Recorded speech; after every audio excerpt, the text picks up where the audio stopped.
Stefania. I run an Italian traditional kitchen and cultural food store in Portland, Oregon. And today we are going to talk about pasta, fresh pasta. And what I like about make fresh pasta, I think is like a Zen activity to do, but I even love more eat pasta. So this is pushing me to perfectionate the technique. First, I want to talk about ingredients. So the first ingredient we are going to talk is flour. So everybody hear about the Italian flour, the 0 and 00. I'm not going to push to use the 00 because there is the main difference is how thin is grounded the flour. So the 00 is just more thin, but actually the flour that you can find at normal store is good as the 00. So what you are looking in the flour, I have a all-purpose. I bought two different kind. You are looking for low gluten content. Gluten is a protein, so in the side of your pasta, you will find the grams of protein in this. This is 4, and this one is just 3. Here we go. It's just 3 grams. So we are going to use normal all-purpose flour because we don't need a huge quantity of protein to create the white generally you need for pasta or pizza. The other ingredient are eggs. So that's it, eggs and flour. You don't need any other particular ingredient. The other thing that you need is fork, scraper. If you have a roll pin, this is a Italian roll pin, it's very long and is famous to be the mom's weapon too, but I'm not using it with my kids, believe me. But if you don't have even a roll pin, I don't want to use any excuse. You can use an empty bottle of wine and you will be able to roll down your pasta. Sometimes I'm using to add semolina in my pasta, just because I want more kind of feeling in my teeth, like the al dente situation when you are eating and you have some firm under your teeth. Then that's what I like, actually. And then I am adding semolina flour. In this case, I prefer Italian semolina because it's double grounded. So if you compare, it's more like a thin flour than what you have here. It's very, very thin. And you can see in the package, they wrote rimacinata. So rimacinata means it's grounded twice. And you need this kind of powderies to make sure that your dough is very smooth. And I have 2 recipes that I'm sharing with you, but I don't want to share just the recipe. I want to share the fundamentals so you will be able to replicate and modify and experiment different recipe if you want. So here we go. The first things I'm going to do is, this is our 500 grams of 600 grams of flour, and I saved a little bit this because I don't want any clumps in the flour. He will make more difficult to make the dough for me. Here we go. And here in English, you say you made the wheel. I said I make the vulcano. It's more Italian. This makes me more close to my land. I'm using this surface that is metal, but you can use your kitchen surface, your board, or whatever you have. Is the important thing is you need to be able to wash it out after. Flour is in, and now we need eggs, but the eggs are different in color, in shape, in size. So the ratio is 100 grams of flour one egg. But because the eggs are different, you need to be able to understand when it's time to add more flour or remove flour, because the dough has not a consistent than you are looking at. Look at these two different color. And for sure, we have different consistency when we are going to mix with the flour. Okay, 4, 5, and one last one.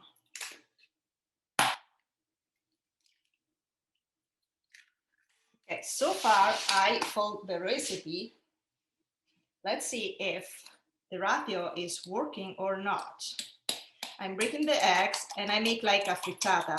If you are not confident to do this on your board, you are super welcome to do it in a bowl. You can mix the eggs in a bowl and then drop in your wheel of flour, or you can even start everything in a bowl with the flour, so you are not going to mess it up. Okay, the first step, I mix all the eggs together to have an homogeneous liquid to use. And now, gently, I'm adding flour. Keep moving the eggs and adding flour. I will keep doing this until I'm not able to use the fork anymore. I'm doing pretty fast. You will take your time. Don't need to do fast. There is not necessity. I have 30 minutes to make you an expert of make fresh pasta, so I need to move pretty fast. Here we go. I will suggest to always have a little extra flour on your side if you need to add more flour in the mixer.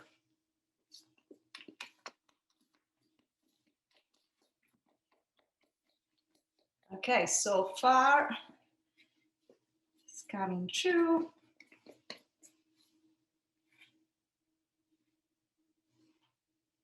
Okay, I see the consistency now is now running out of my Vulcano, then I already broke it up. Now I can use the scraper to incorporate all the ingredients. You can check the time, it's super fast. I didn't take too long to arrive at this stage. So on this stage, you can already feel if you need more liquid or if you need to remove flour. I will remove a little bit flour. I will put in the side and maybe I will incorporate in a little bit. Okay, now it's time to get dirty.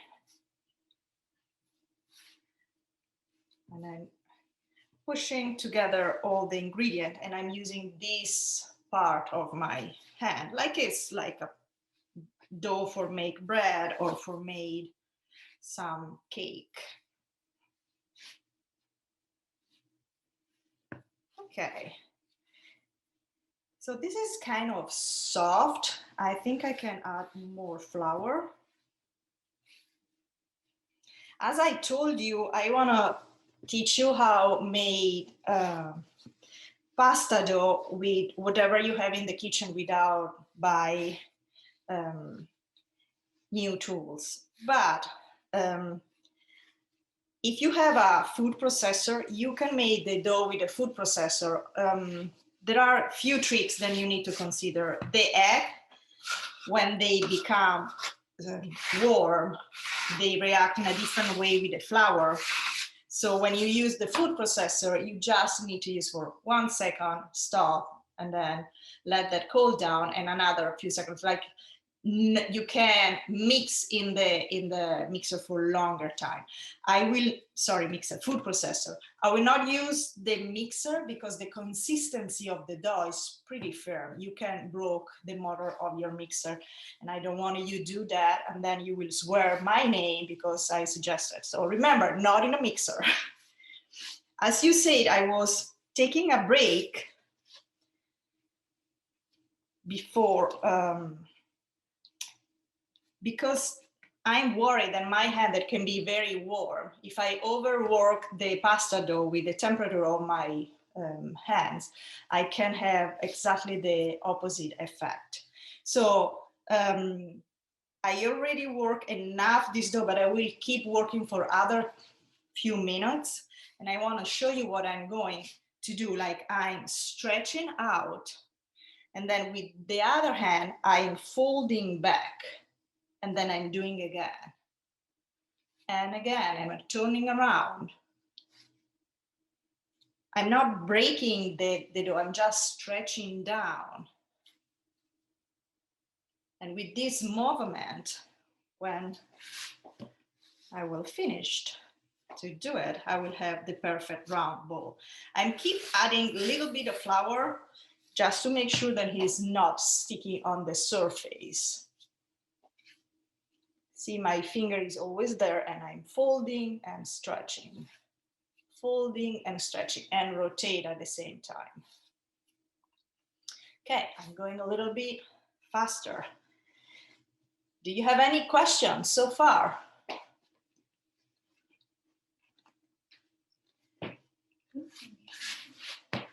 Okay.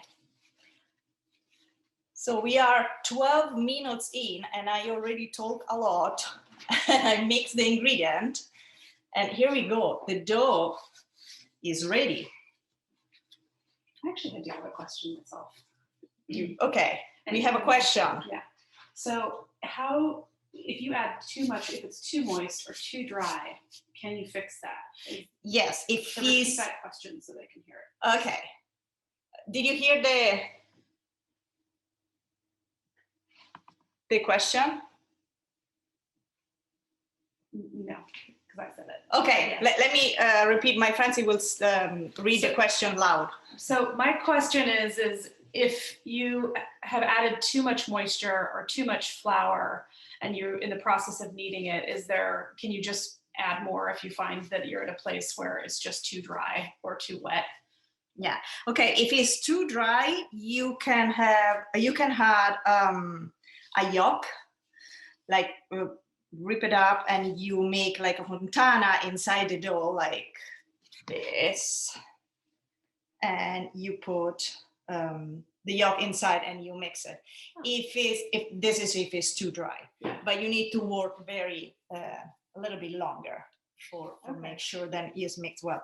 If it's too dry, you can remove the flour, add the flour as I did, but just a little bit for time. Do not add all together, otherwise it will be like difficult for you to knead it. Okay, so the dough is done. And what I want to show you is like right now, if I push my thumb, it's going back up the dough. What this means the gluten is working, super excited to be worked with eggs, and is very elastic. So right now we need to let this dough rest, cover for at least 30 minutes. Because if I'm going to try to roll out this pasta, he will swing back right away, and I need to give the shape that I want. So I need to let them rest for 30 minutes.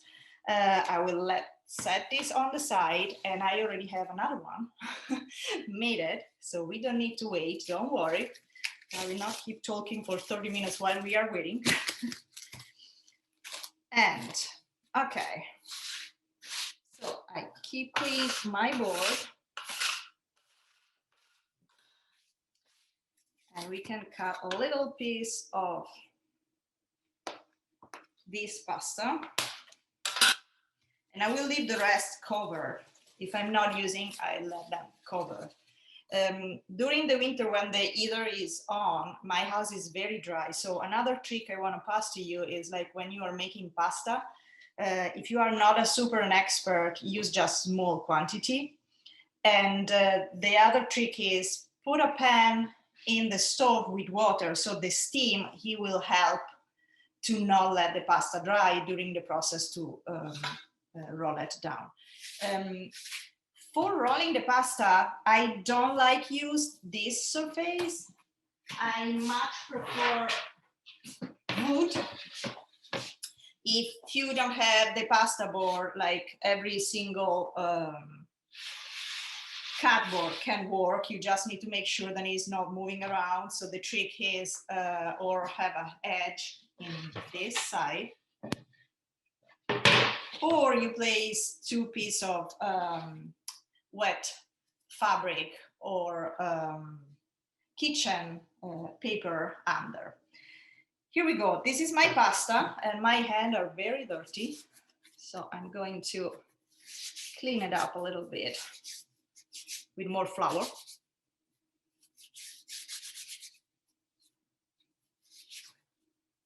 Okay. So for the beginner and who has not a roll pin, I will suggest a very small piece of pasta. Instead to try to make the round one, you are making just a long strip of pasta. Here my wine is empty. And I believe everybody has an empty bottle of wine during COVID, isn't it? Okay, so I'm adding just a little bit of flour to make sure that the pasta is not attaching to the surface, but I don't want to overdo with the flour, otherwise the dough will be super hard to flat down. Okay.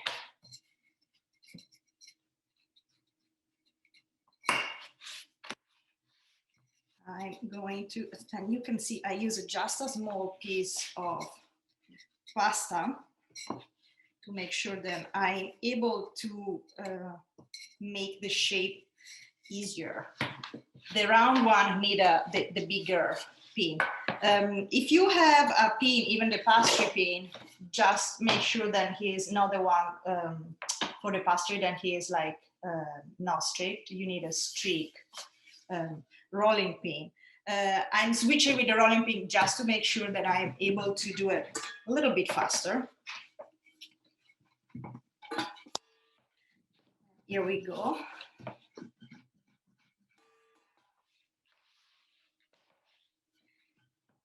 So I have a pasta machine, of course, and I have an attachment for the mixer that actually I think is a good way to make pasta at home, especially if you have big quantity, because this will be like enough probably for 2 people. So the attachment you can find for every single mixer, like a KitchenAid or other kind of mixer, and that can be a good investment for that. Okay. A couple questions. We have questions. My friend Brenda is reading for me. So how thin are you going to roll this out? It's dependent to you. Okay, this first batch I will make fettuccine or pappardelle, and I like very thick, but I can tell in millimeter is like 1 or 2 millimeter. It's very thin, and grandma used to say you need to see your hand through. So when it's thin enough, you need to see your hand in the other side. I don't know if you can see here. Can you ever over roll it? Depend of use you want to do it. If it's super thin, can be a problem. But just that when you put the pasta in the water for cook, the pasta generally he rehydrate themselves and it's become bigger. And so even if it's super thin, it can result thicker after you cook. Okay. Another question is what type of recipes do you make with the pasta? So what do you? I mean, like sauce. Yeah, in sauces terms of, or or whatever. There are so many different sauces that you can use. even butter and sage with Parmigiano cheese, of course, with fresh pasta can be a very successful dish. Another thing that I forgot to say to you, then you need to flour your kitchen roll. Okay, so we have our strip. I'm trying to see, can you see my hands? True, it's not the best light, but you can start to see the hand. So because this batch is without special tools, what we are going to do is like let them dry a little bit, and we will cut with a normal kitchen knife. In the meantime, while we are waiting, I want to show you what can be with the pasta machine. Because we have 8 minutes, so we need to run. So with the pasta machine, you flat your pasta. I even have my mini kitchen roll from when I was little, when I learned to make pasta. I'm going to use here my pasta machine. This is the kitchen attachment that I was talking before. So you attach it to your mixer and it's work exactly like the pasta machine. So you start from the thicker.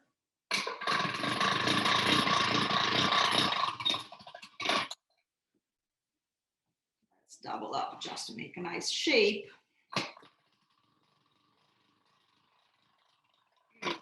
And then you're going thinner and thinner. So there is a trick if you want to make like the fettuccine with this system, and you want some ruvidity in the dough. The trick is cut a little piece, put a tons of flour. I mean, a lot of flour. Look at that. And then you pass from the thicker to the super thin. If you have time to let them dry between, is even better. We don't have the time to wait, but okay, with all this flour, and we skip few passage, and we are going to pass through. So what happened is we are stretching the pasta dough. I don't know if you can see the stretch, the mark. So we increase the ruvidity on the surface of the pasta. So when I'm going to cut for made fettuccine and cook, this kind of dough will be able to catch better the sauce. So whatever sauce you want to do it will be much better. This is something that you are looking for every single kind of pasta, to have more ruvidity, to catch more sauce. Like think about the penne with the line, you know, like, or the other shape that they have also the pasta can go inside. So I'm having other 6 minutes. Let me pass this through for the last one. And I'm going to show you some stuffed pasta too. Okay, let's turn on my board.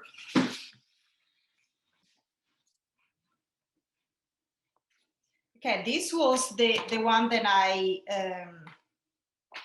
prepared with the kitchen, with the pin and the bottle. Okay, I put more flour, and now I'm rolling both directions like this. With a knife, I'm cutting like, let's say fettuccine. Here we go. I put flour. I don't want the limb of the pasta attached together. And here I put my knife, and here we go. We have our fettuccine. So what to do with this pasta? You don't need a pasta rack for drying it up. But what I'm generally doing when I make pasta, I made the effort always to make a little bit more. So I create a little nest with the pasta, big enough for one portion if it's possible. And I put in a whatever you have available. In this case is the lid of one Tupperware container. I put some semolina on the top. I put the pasta and I frozen like that flat. When it's frozen, I can move that in a container or in a plastic bag, and I will use it like portionage by portion. And this help like fast process to make pasta. Even when you have guests, you can make a few days before, and then you need to make just the sauce. Okay, this was the pasta we made with the machine, and I want to show you how to make some stuffed pasta. This is ricotta with spinach. What we are going to do, I'm going to use just the spoon. In the fancy cook class, they use the sack poche or the plastic bag, but you don't need it. You need just 2 spoons or your magic tools, hands, finger. So you make a little bowl with the, in this case, spinach and ricotta cheese. In this case, you are very careful to not use the flour. More flour you are using, more difficult it will be attach the 2 limbs of the pasta. This is very soft pasta, so I can totally use just my finger to attach together. And what you want to do, you want to make sure that the air is completely out. Because as I say, the pasta will enlarge during the cooking process, and you will have like a kind of a empty ravioli if you are not put the dough very close. Here you can use a pasta tool to cut it, or you can again use the knife that we used before to cut them. And here again, we can totally frozen this in the same method, like not attach it, single, then it can move around, you put inside the freezer, and when they are frozen, you can put in a plastic bag. Another little trick to make stuffed pasta is use different tools. In this case, is a cookie cutter. You can even use like funny shape you want. Again, you put your dough inside. If you feel like the limb, they are not attached together, this is water. With a finger, just a little bit of water, and you spray it around, and that's it. So you fold it. And if you have this shape and you want to do it, you can even use this to remove the air and make like a pretty shape. You just circulate like this. Oopsie, too many things. And then when the shape is really round and nice, you cut. And here we go.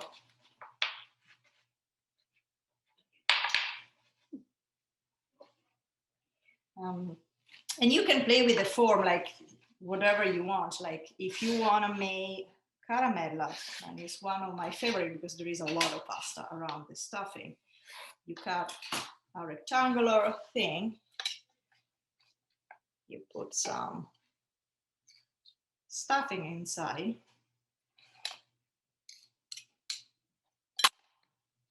and again you are rolling down. Just make sure that this pasta need to cook a little bit longer because there are a lot of pasta around the stuffing, but I roll it down and then I pinch in one direction and then in the other direction. And I made a candy. So you can have so much fun with the pasta. It's what I really suggest is like play, try to use all the knowledge you have. The ingredients that you are using are very common. You can find inside your fridge for sure, some eggs and flour.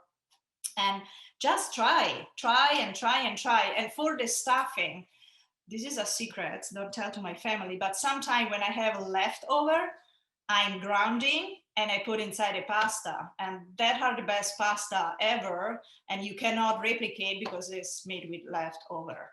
I am done with my 30 minutes, but I'm happy to answer your question. Did you actually give a recipe at the beginning?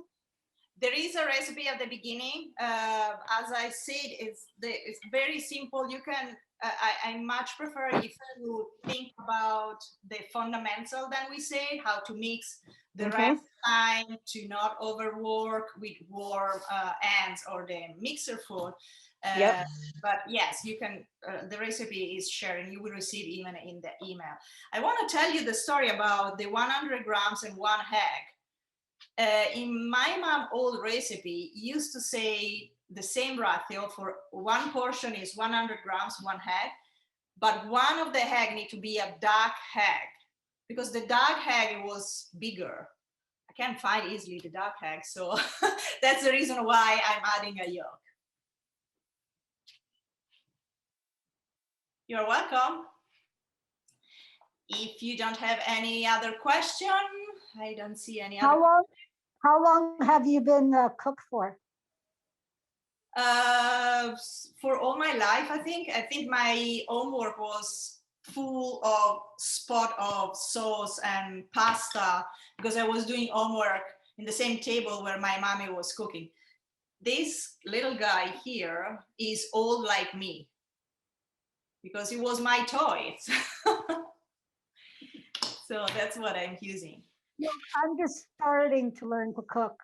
So slowly I want to start learning to cook. Yes, do it. It's so rewarding. You know, whatever it was your job before, generally when you are working, it's hard to see a result. But when you are cooking, you put your effort and you see the result right away. And you see the smile of the people around the table because you have successful cook something good. I really, really want that everybody is trying to make pasta. Share with me your result. It will make me very happy. And if you have Facebook or Instagram, please share with me the photos of your pasta. Okay, there is a question. Questions, yeah. Okay. Can this pasta dough be used for all pasta? Almost all pasta. So if you want to make orecchiette, you need to use a different dough. It's like the semolina pasta. But this can be like fettuccine, taglierini, pappardelle, all the noodles that include eggs as ingredient. The lasagna, yes, even the lasagna, yeah. How much salt do you add to the water when you cook your pasta? Oh, okay. So we say they need to be salty as the Mediterranean Sea. So it's a plenty of salt in there. I generally use rock salt and sea salt. And I would say for 4 of us, I have a pasta pot and it's like this. I use like a full hand of salt. There is no salt in the dough, so you can adjust after you cook if you need it, but the water need to be salted. Does it matter when you add the salt? Does the water need to be boiling? Is not a matter, but before you put the pasta, that's for sure. And just keep in mind when you put the salt, the water will stop to boil it for a little bit. So I generally put from the beginning. Is slowing the process of boiling. And then someone asked if you give lessons somewhere. I used to give lesson here in Portland, but COVID is not helping at all. Before COVID. Yeah, before COVID I used to, but now I'm cooking on my store, but whatever I'm not cooking, I'm not selling, I'm sharing a recipe, a method, and I'm trying to be very active on Facebook and Instagram most I can.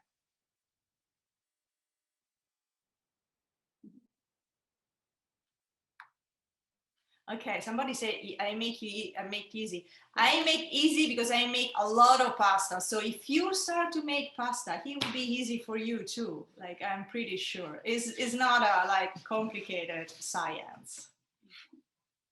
You said Portland, question mark? Yes, I'm in Portland, Oregon. That was the last question. I think we are done with our time with Girls Night. Thank you, everybody, to spend a little time with me and give me the opportunity to share my culture and passion. And hope to see you soon.